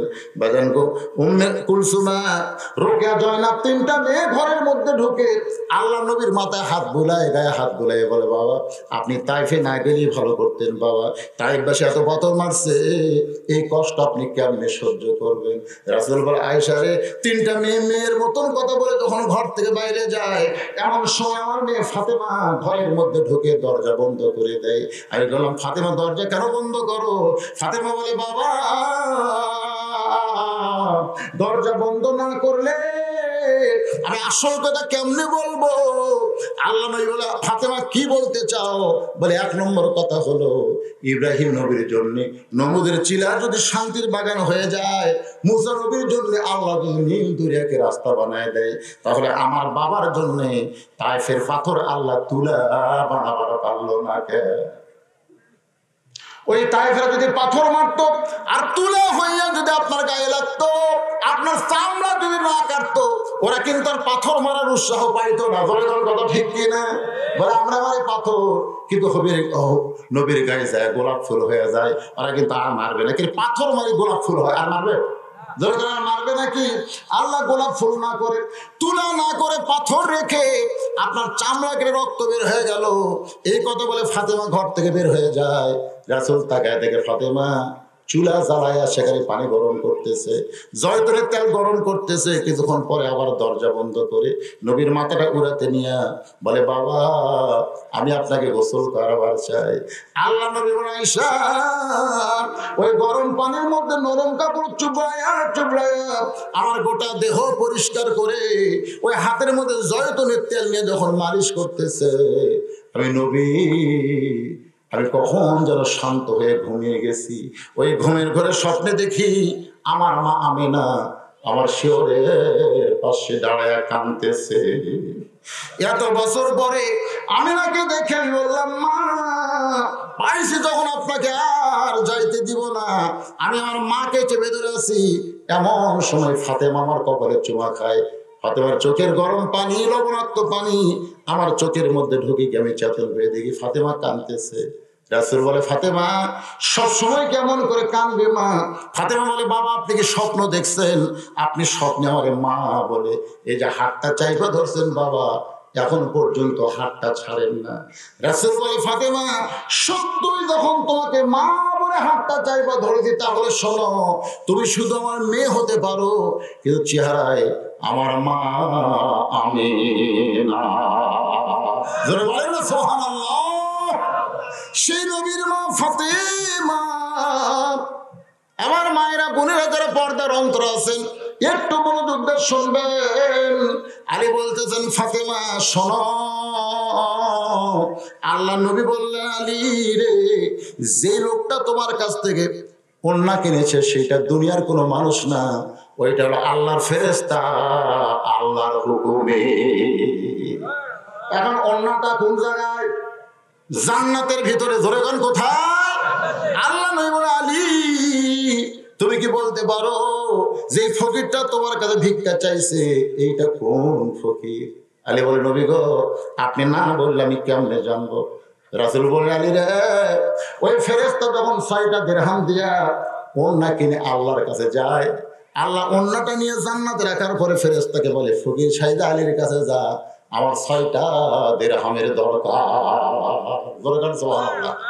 ফেরেশতাকে আল্লাহ এখনই 6টা টাকা নিয়ে যে লোকটা অভুক্ত সন্তানের জন্য খাবার কিনতে গেছে, আবার সেই 6টা দিরহাম ফেরত নিবা। আল্লাহ বলতেছেন, আল্লাযী খালাকাল মাউতা ওয়াল হায়াতা লিয়াবলুয়াকুম আইয়ুকুম আহসানু আমালান ওয়া হুয়াল আজিজুল গফুর। সবাই বলতেছেন না কেন? আপনার কি বিরক্ত লাগতেছে? লিল্লাহি তাকবীর। তাকবীর দিলে আল্লাহ আকবার ঠিকই করে। আর কোরআন শরীফ তেলাওয়াত শেষ হলে সঙ্গে সঙ্গে আল্লাহু আকবার বললে কি খুশি না বেজা? আল্লাহর বান্দারা একটু মনোযোগ দিয়ে শুনবেন। ফেরেশতা বলতেছে, আল্লাহ বলতেছে, আমি যা চাই সেটা কর যা। নবী বলেন, আলী রে, যে ফেরেশতা মানুষ হয় অন্য কিনে আল্লাহ ডাক দিছে, ওই ফেরেশতা আর ফকির হয়ে তোমার কাছে ভিক্ষা চাইছে। তুমি আল্লাহর কোরআনকে জিকির বিশ্বাস করে ফকিরকে 6টা দিরহাম যখন দিয়ে দিলে, 7 দিরহাম পাওয়ার আশা। কয় দিরহাম? 7 দিরহাম পাওয়ার আশায় ফকির যখন টাকা নিয়ে ফেরেশতা আল্লাহর কাছে, আল্লাহ বলতেছে যা যা আলীকে 7টা দিরহাম দিতে গেলে যে উটের পিঠে চড়ে ফাতেমা জান্নাতে যাবে, ওই উটটা নিয়ে বাজারে বিক্রি হবে। নবী বলেন আলী, ওই ফেরেশতা মানব রূপে ফাতেমা যে উটের পিঠে চড়ে জান্নাতে যাবে, সে উটটা তোমার কাছে বিক্রি করেছে বাকিতে 100 দিরহামে। আবার ওই ফেরেশতা খরিদ্দার হয়ে 160 দিরহাম দিয়া তোমার কাছ থেকে উটটা নিয়ে গেল, বাকি 60টা দিরহাম তুমি পাইয়া 2 বস্তা খাবার নিয়ে যখন ফাতেমার দরজায়, ফাতেমার দরজা খুললে তো লেটা চোখে যাইতো। এই কথাগুলো তোমাকে কে বলতো? আলী বলে ফাতেমা। ফাতেমা বলতে আর শুনবো না, কোন আমলের কারণে জামিল আমাকে জান্নাতে যাবে সেইটা আমাকে এখন বলতে হবে। আলী বললেন ফাতেমা, ধৈর্য ধারণ না করলে আমি তোমারে কেমনে বলবো?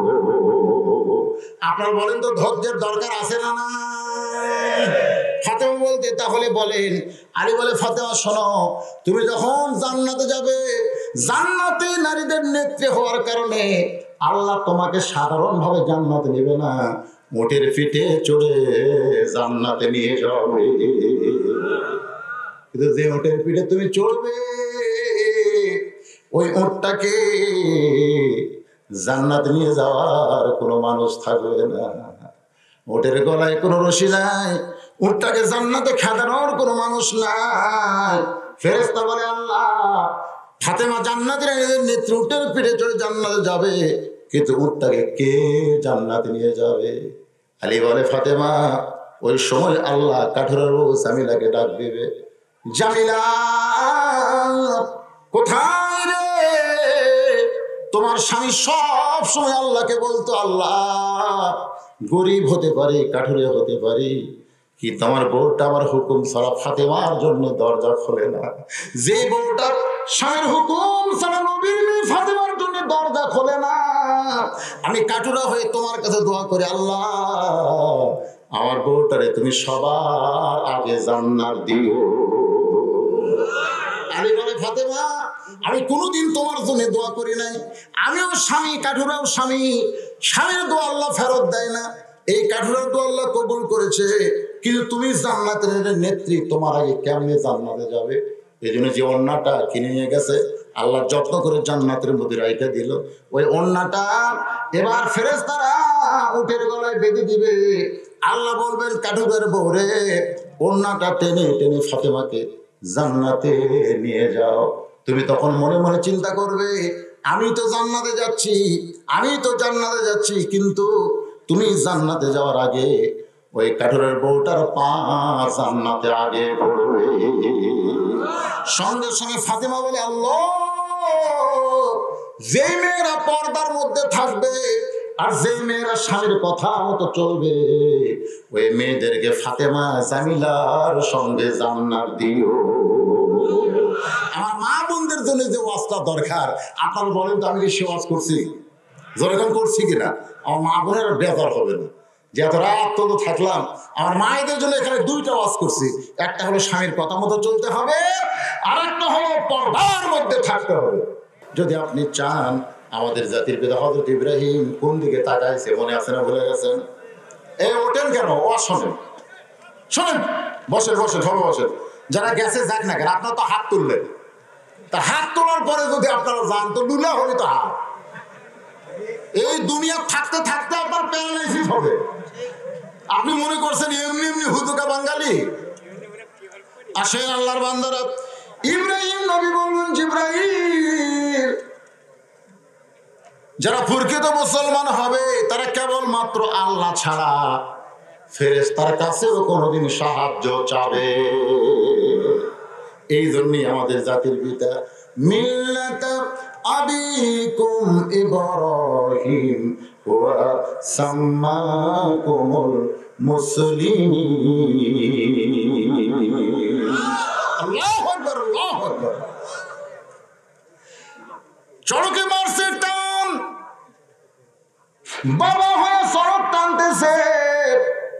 চিন্তা করে দেখেন, দুনিয়াতে কোনো সন্তান বিপদে পড়লে বাবাই কিন্তু তাকে বাঁচাবার চায়, চায় কি চায় না? আর আমাদের জাতির পিতা হযরত ইব্রাহিম যখন বিপদে, বাবা তাকে আগুনের মধ্যে ফেলে দেবার চায়। এখন যদি আমি আপনাদের প্রশ্ন করি, ইব্রাহিমের পিতা আজর ভালো না খারাপ? কথা কয় না? আপনারা কি আমার কথা বুঝতেছেন না? যে বাবা সন্তানকে আগুনের চুলার মধ্যে ফেলে দেবার চায়, এই বাবা ভালো না খারাপ? ইব্রাহিম নবীর বাবা তার সন্তানকে নমরুদের আগুনে ফেলে দেওয়ার চাইছিল, কিন্তু এখনকার অনেক বাবা তার সন্তানকে জাহান্নামের আগুনে ফেলে দেবার চাচ্ছে। এরকম বাবা আছে না নাই? দরকার আছে না নাই? শোনেন, আপনার ছেলে মেয়েকে আপনার তদারকি করতে হবে। আজকে আমাদের ছেলেগুলো কোন পথে, মেয়েরা কোন পথে, এদিকে আমাদের খেয়াল করতে হবে। হযরত ইব্রাহিমকে যখন চড়কে টান মারলেন, আগুনের চুলার মধ্যে পড়তেছেন, সঙ্গে সঙ্গে আল্লাহ ঘোষণা করলেন, অকুলনা ইয়া নারু কুনি বারদাও সালামান আলা ইব্রাহিম। আল্লাহ ডাকলেন, ইব্রাহিম রে, আগুনের চুলার উপরে আমার জিকির করেছো, তুমি মনে করেছো দুনিয়ার সবাই ভুলে গেল, আমি আল্লাহ তোমাকে ভুলবো না। আগুনের চুলা তোমার জন্য শান্তির বাগান করে দিলাম। ফাযকুরুনি আযকুরকুম, এটা বোঝানোর জন্য বলতে যে ভাইজান, নমরুদ ফেরাউনের দরবারে মুসা আলাইহিস সালাম যখন চলে গেল জিকির নিয়ে, জিকিরটা হলো যাহাব ইলা ফিরাউন ইন্নাহু তাগা। হইছে হাইগান, এদিকে হইছে হাইগান, হইচই করলে তো বলা যাবে না। এখানে ঘোষণা করেছে, আমি ঘরের মধ্যে শুনেছি, ইনি করছেন না কে করছেন, যে মাহফিল চলবে রাত 12টা পর্যন্ত, তার বেশি তো হবে না। এখন রাত 12টা পার হওয়ার পরে অনেকের মনের মধ্যে চিন্তা হয়েছে যে 12টা পর্যন্ত ওয়াজ হবে, 12:30 বেজে যায়, হুজুর ওয়াজ তো ছাড়ে না। শোনেন, ওয়াজ 12:30 হোক, 1:45 হোক, সেইটা বিষয় না। আমাদের প্রথম বিষয় হলো 1 নম্বর জিকির, যেটা কোরআনের মধ্যে অসংখ্যবার বলা হয়েছে, 81 বার 82 বার বলা হয়েছে, আকিমুস সালাত, নামাজকে কায়েম করো। আর নামাজ কায়েম করতে গেলে এই মসজিদের দরকার আছে না নাই? দরকার আছে না নাই? বাড়িতে নামাজ পড়বে না, হবে না? আল্লাহ রাসূল বলেছেন, আযান শোনার পরে কোন সুস্থ সবল মুসল্লি বাড়িতে নামাজ পড়ে, ওই বাড়ির প্রতি আমার এমন রাগ হয়ে যায়, আমি যেন অর্ডার দিয়ে ফেলি, বাড়ি আগুন দিয়ে পুরো ছাই বানায় দাও। কিন্তু বাড়িতে আগুন দেওয়ার অর্ডার দিলাম না, এই কারণে বাড়িতে ছোট বাচ্চার নারী আছে, এই নারী আর ছোট বাচ্চার কারণে আগুন দিয়ে পোড়ানোর হুকুম দেওয়া হলো না। এই হাদিস দ্বারা বোঝা যায় পুরুষ মানুষের নামাজ 5 ওয়াক্ত বাড়িতে হবে। এরপরে ঘটনা কেন হবে না? এই জন্য 5 ওয়াক্ত নামাজ মসজিদ আদায় করতে গেলে মসজিদের ভিতরে একটু শান্তির জন্য এনার উন্নয়নের একটা ব্যবস্থা করেছে ভাইজান। মন না চাইলে আপনারা দিবেন না, কোনো সমস্যা নাই। এখানে টাকার ঠিক এসে গেছে, এই স্লিপগুলো যদি আমি বলবার চাই, আপনার রাগ করে উঠে চলে যাবেন, দরকার নাই। স্লিপ আমি বলবো না, যিনি যা দিয়েছেন ওটা ওই কাগজে লেখার আগে আল্লাহ তার নাম জান্নাতের খাতায় লিখে রেখেছে। কারণ আখিরাতের প্রতি বিশ্বাস করার 1 নম্বর আমল হলো দান করা। 1 নম্বর আমল হলো দান করা। যেই ব্যক্তি দান করে সে কিন্তু আখিরাতকে বিশ্বাস করে দান করে। এছাড়া রাসূল বলেছেন, আস-সাদাকাতু তারুদ্দুল বালা, দান সাদকা করলে আল্লাহ তোমার বালা মুসিবতকে দূর করে দেয়। সুবহানাল্লাহ বলবেন না? 500 টাকা কে দিবেন? লাভ দিয়ে উঠাইছে, একদম উঠে এসে 500 টাকা দিয়েছে, দান করে আবার চুপ করে বসছে। ওর কাছে যে ছিল মারছে ঘুরতে, আমার কাছে টাকা নাই, এই দেখ 1000 টাকা। এই বক্তার কথা মতো পাগলা হয়ে তুই যে 500 টাকা দিয়ে এলো, তুই কত ঠকলু? ওই ঠকা জাতির মধ্যে আমি নাই।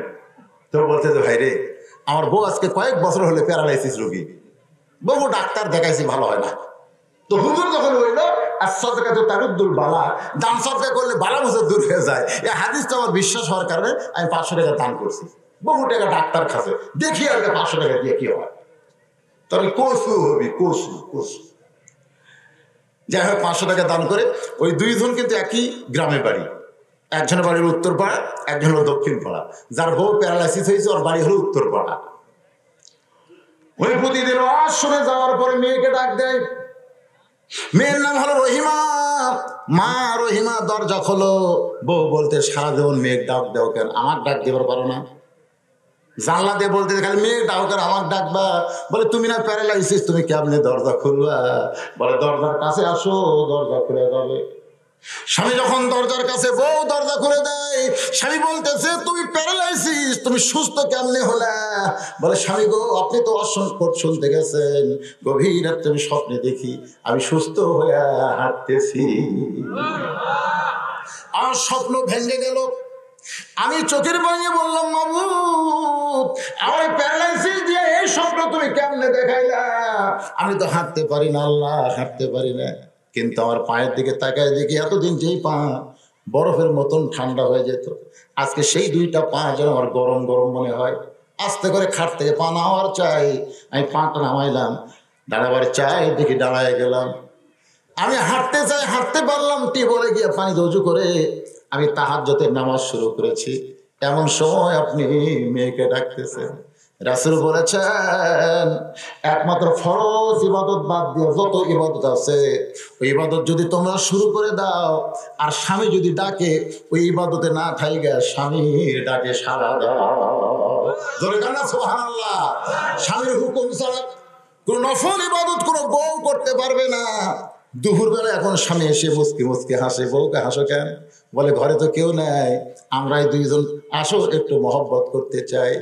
বউ বলতেছে আমি রোজা আছি, আমি রোজা আছি। আরে রে, এই আফসোস করা মাত্রই বইয়ের রোজা আল্লাহ ক্যান্সেল করে দিবে। এই জন্য মা বোনদের জন্য বলি, মা শুধুমাত্র ফরজ ইবাদত ছাড়া সমস্ত ইবাদত তরক করা যাবে স্বামীর হুকুমে। এখন আপনি যখন আমার ডাকলেন, আমি তাহাজ্জুদ বাদ দিয়ে কথা বলেছি, খালি মেঘ ডাকেন কেন, আমারে ডাকতে পারেন না? সঙ্গে সঙ্গে স্বামী নিজে নিজে তাকবীর দেয়, লিল্লাহে তাকবীর। বউ কই তাকবীর দিলা কেন? বলে হুজুর যে হাদিস কইছে, হাদিস 100% সত্য। আমি 500 টাকা দান করেছি গো, এই দান করার কারণে আমার আল্লাহ তাআলা গায়েব থেকে তোমাকে সুস্থ করেছে। দক্ষিণ পাড়াটা তোর 1000 টাকা খবর আছে, তোর কসু হবি কসু। ওই যে বউ ডাকতেছে, শেফালি। বউ খালি কান্দে। কেন কান্দো কেন? বলে তোমার মা ডাক দাও, তোমার মাকে ডাক দাও, আমি দরজা খুলতে পারবো না। এবার মায়ের দরজা গিয়ে ডাকতেছে, মা দরজা খুলে দাও। মা দরজা খুলি কই শয়তান, দরজা খুলি বলতে শয়তান। খালি খালি ওয়াজ শুনিস, খালি খালি ওয়াজ শুনিস, তুই তা আমল করিস না। তোর বউ টিবলে পেশাব করতে গিয়ে গভীর রাতে এমন ভাবে পড়ে গেছে, পড়ে যাওয়ার পরে তোর বউয়ের মাজা কাত হয়ে উঠতে পারে না, খালি গ্যাঙ্গায়। তোর বাপ আর আমি দুইজন মিলে তোর বউকে খাটের পর শুয়ে থুয়ে আইছি। শয়তান, খালি খালি ওয়াজ শুনিস, খালি খালি একটা টাকাও দান করিস না, এক ওয়াক্ত নামাজ পড়িস না, খালি খালি ওয়াজ শুনিস। যা বউয়ের কাছে যা। ও বউয়ের কাছে আইসা বলতেছে, স্বামী গো আপনি ওয়াজ শুনবার কি জন্য যাও? আমি টিবলে পড়ে গিয়ে আমার মাজা ব্যথা হয়ে গেছে। পরদিন বগুড়া মেডিকেল কলেজে নিয়ে গেছে, ডাক্তার বলতেছে পঙ্গু হাসপাতাল ছাড়া কাম হবি না। 12,000 টাকা অ্যাম্বুলেন্স ভাড়া করে ঢাকায় যায়। 42 দিন চিকিৎসা করার পরে ডাক্তার বলেছে 2 বছর বউকে টিবলে বালতি ভরে দেওয়া লাগবে, বউ যেন টিবলে চাপ না দেয়। বইয়ের খেদমত করবে, বউ যেন আরামে ঘুম পাড়ে। 1,000 টাকা বাঁচাইছো, আল্লাহ তোমার লক্ষ লক্ষ টাকা নামায়া দিছে। জোরে বলেন কথা ঠিক। আল্লাহর বান্দারা, এই জন্য আল্লাহর ঘর বলেন, মাদ্রাসা বলেন, যেখানে আল্লাহর রাস্তায় চাওয়া হয় সে জায়গায় কিছু না দিয়া খালি খালি ফেরত যাওয়া যায়। যখন ফেরাউন সঙ্গপঙ্গ নিয়ে মুসা নবীকে আক্রমণ করলেন, মুসা নবী সাগরের কাছে এসে আর কোন দিকে যাবে? 3 দিকে সৈন্য, একদিকে সাগর। সঙ্গে সঙ্গে মুসা কান্দে বলে, মাবুদ কোথায় যাব? তুমি ছাড়া তো আমার কেউ নাই।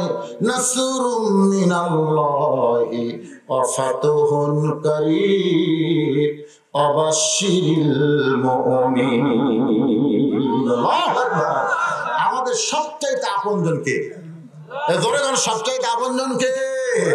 আল্লাহ বলে, মুসা তুমি যখন সাগরের কাছে এসে আমাকে স্মরণ করেছো, লাঠি দিয়ে আঘাত করো, যখন রাস্তা হয়ে গেল, আল্লাহ বলে মুসা রে তুমি আমাকে স্মরণ করেছো, ফাযকুরুনি ওয়াযকুরুকুম, আমি আল্লাহ তোমাকে স্মরণ করলাম। আমাদের যত বিপদ আপদ মুসিবত সামনে আছে, সমস্ত বিপদ আপদ মুসিবতে পড়লে আমরা কি বলবো? আল্লাহ বলেছেন ইজা পড়েন ইজা আসাবাতুহুম মুসিবাতুন ক্বালু ইন্না লিল্লাহি ওয়া ইন্না ইলাইহি রাজিউন। এটা সবচাইতে বড় দিকে। আপনারা তো খেয়াল করেননি যে মানুষ মরে গেলে আমরা জিকির করি করে না আয়াত দিয়ে। কি জিকির করেন? কি জিকির? ইন্না লিল্লাহ মানে কি? ওই যে আব্দুল আলিম যে একটা গান গাইছিল, আমি কিন্তু প্রথম একটা গান আপনাদের কাছে ধরেছিলাম, মনের ঘরে তালা দিয়া চাবি নিয়া আসেন সাই, আমি অধম সাধ্য কি তার, হুকুম ছাড়া বাইরে যাই, হুকুম ছাড়া বাইরে যাই। শোনেননি? এর বাংলা অর্থ বোঝেন? বাংলা দিয়ে গান গাইলাম, তারপরে কেউ বোঝেননি। মনের ঘরে তালা দিয়া চাবি নিয়ে আসেন সাই, সাই মানে কে? আল্লাহ। সাই মানে আল্লাহ। আমি অধম সাধ্য কি তার, হুকুম ছাড়া বাইরে যায়। সেই দিনে সেই স্টেশনে থাকবে নানান প্যাসেঞ্জার, দ্রুত জানে পার হবে সে, টিকিট কাটায় আছে যার, টিকিট কাটায় আছে যার। পারাপারে থাকলে তারা সঙ্গে নিয়েও গাড়ি ভাড়া, জবাবদিহি করতে হবে ধরলে টিকিট কালেক্টর। আমি পাপী তিনি জামিনদার, আমি পাপী তিনি জামিনদার।